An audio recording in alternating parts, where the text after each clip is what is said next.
নমস্কার, রম্য গল্পমালায় সকল শ্রোতা বন্ধুদের জানাই স্বাগত। আপনাদের সাথে আমি রম্য মাইতি। আজ পরিবেশন করতে চলেছি প্রখ্যাত কবি ও সাহিত্যিক সুকুমার রায়ের লেখা কবিতা গন্ধ বিচার।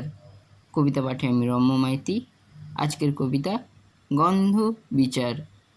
সিংহাসনে বসল রাজা, বাজল কাঁসর ঘণ্টা, ছটপটিয়ে উঠল কেঁপে মন্ত্রী বুড়োর মনটা। বললে রাজা, মন্ত্রী তোমার জামায় কেন গন্ধ? মন্ত্রী বলে, এসেন্স দিচ্ছি, গন্ধ তো নয় মন্দ। রাজা বলেন, মন্দ ভালো, দেখুক সুখে বদ্যি। বদ্যি বলে, আমার নাগে বেজায় হলো সর্দি। রাজা হাঁকেন, বলাও তবে রামনারায়ণ পাত্র। পাত্র বলে, নস্যি নিলাম এক্ষুনি এই মাত্র।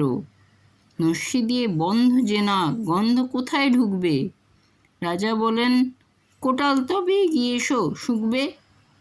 কোটাল বলে, পান খেয়েছি, মশলা তাহে কর্পূর, গন্ধে তারি মুন্ড আমার এক্কেবারে ভরপুর। রাজা বলেন, আসুক তবে শের পালোয়ান ভীম সিং।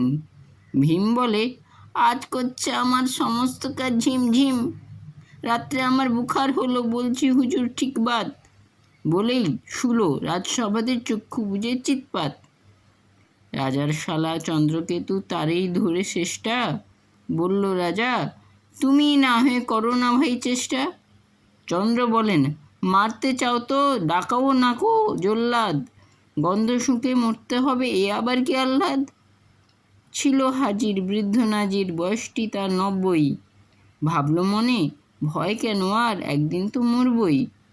সাহস করে বললে বুড়ো, মিথ্যে সবাই বকছিস, শুঁকতে পারি হুকুম পেলে এবং পেলে বকশিস। রাজা বলেন, 1000 টাকা ইনাম পাবে সদ্য। তাই না শুনে উৎসাহেতে উঠল বুড়ো মদ্য। জামার পরে নাক ঠেকিয়ে শুঁকল কত গন্ধ, রইল অটল দেখল লোকে বিস্ময় বাক বন্ধ। রাজ্যে হলো জয় জয়কার, বাজলো কাঁসর ঢক্কা, বাবরে কি তেজ বুড়োর হাড়ে, পায় না সে যে অক্কা। কেমন লাগলো আজকের এই কবিতা? কমেন্ট বক্সে অবশ্যই লিখে জানান। কবিতাটি ভালো লাগলে লাইক এবং শেয়ার করতে ভুলবেন না।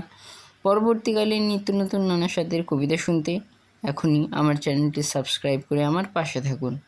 ধন্যবাদ।